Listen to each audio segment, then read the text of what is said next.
What's up, PlayStation Nation? Welcome back to PN Insight. This week we're talking about every PS5 game coming in 2023, or the ones at least confirmed at least, but let's get into it. Yes, it's currently February. I'm a month late with this type of video, but that doesn't mean anything. But overall, Sony seems to be a good year for PlayStation in general, especially PS5. They had that recent ad a month ago, and it looks fantastic. Get you hyped for PS5. And they also seem to be aware that there's no more PS5 stock issues and all that stuff. There's a lot of more PS5s being shipped, so Sony's going to put more emphasis on PS5 going forward instead of PS4, it seems. But we got a lot of games coming this year, interesting games at least, so let's talk about those. So yes, last month's Forspoken has been released, and sadly the game has gotten mediocre reviews. For me, prior to it got released, I think it got announced around the PlayStation Experience of 2020 when the PS5 got announced. The game looked interesting for me, at least at the time, and people was doubting the game. And at the time, I was kind of been contrarian with the game. Like, it doesn't look that bad. It looks kind of fun. It kind of give me Infamous vibes here with a little bit of Final Fantasy 15 elements here and there. And the game got delayed, and that kind of proven those people to be right that the game doesn't really look that good. And sadly, that being to be the case with the game when it kind of released. The game has been like mediocre gameplay, lousy story, just the game's overall mixed. But it's funny, a few days ago, Forspoken released this statement here, and I won't describe it, but it seems to be updating the PS5 and PC hardware configurations of the game.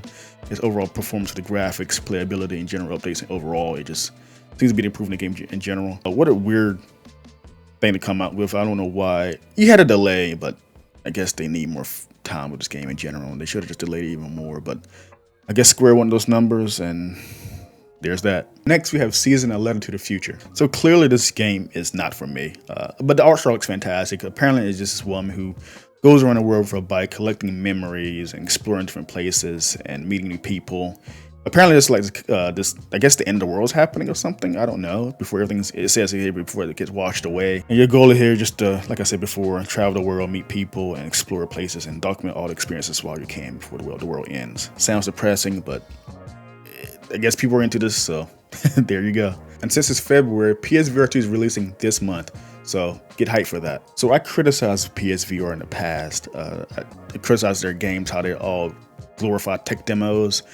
It seems to be Sony kind of changing that with PSVR 2. So PSVR 2 is releasing with this launch game from Guerrilla Games called Horizon Call of the Mountains. It's also developed by Firesprite, a studio Sony acquired a year ago, and apparently that studio worked on Astro Playroom, a fantastic PSVR game.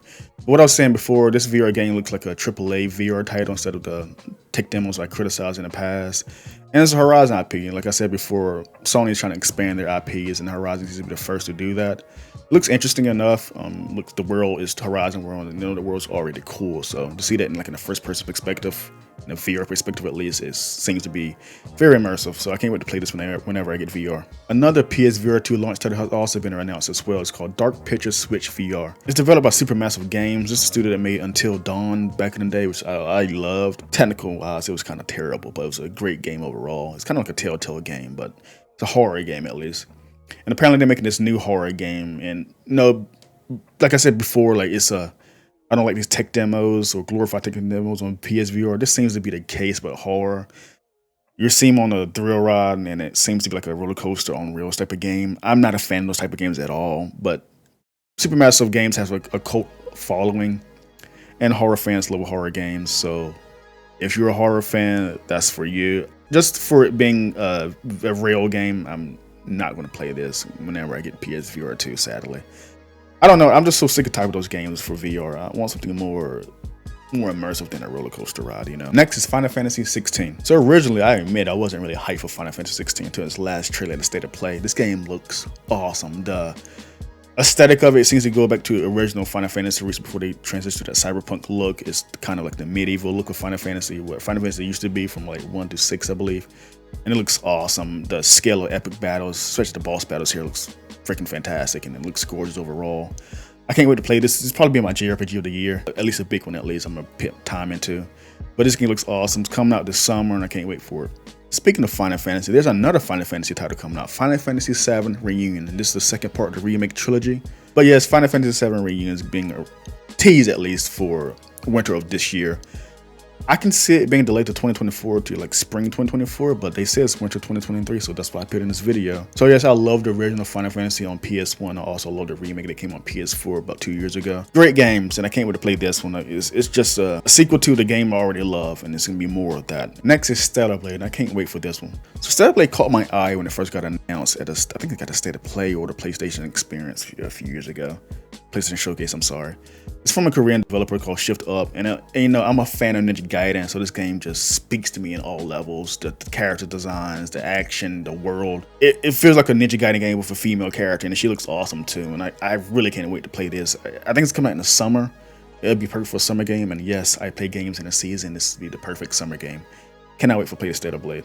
And finally, the main course of this video, Spider-Man 2 from Insomniac Games. I can't stress it enough, I'm so excited for this game. Spider-Man PS4 and Spider-Man in general, the character, is like some of my favorite things of all time. And the game just does wonders to the Spider-Man character, especially with Miles Morales as well. And I can't wait to explore that more for this sequel.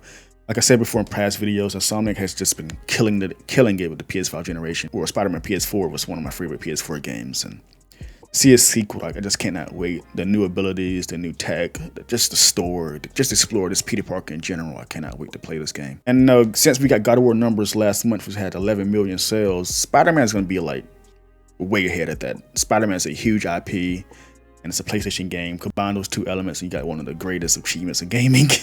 Honestly, again, Insomniac is one of the best acquisitions from Sony ever.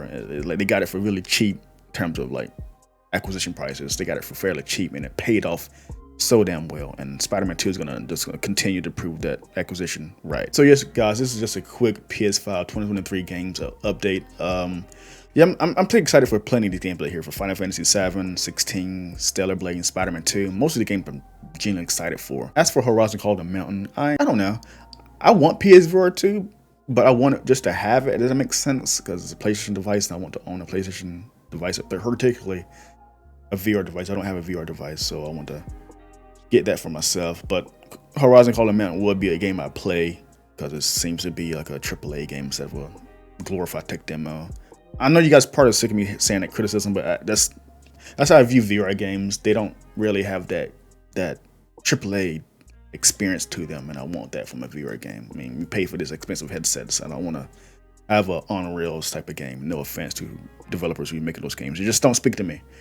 But anyway, guys, thank you for watching this video. Make sure you like and subscribe, and take care.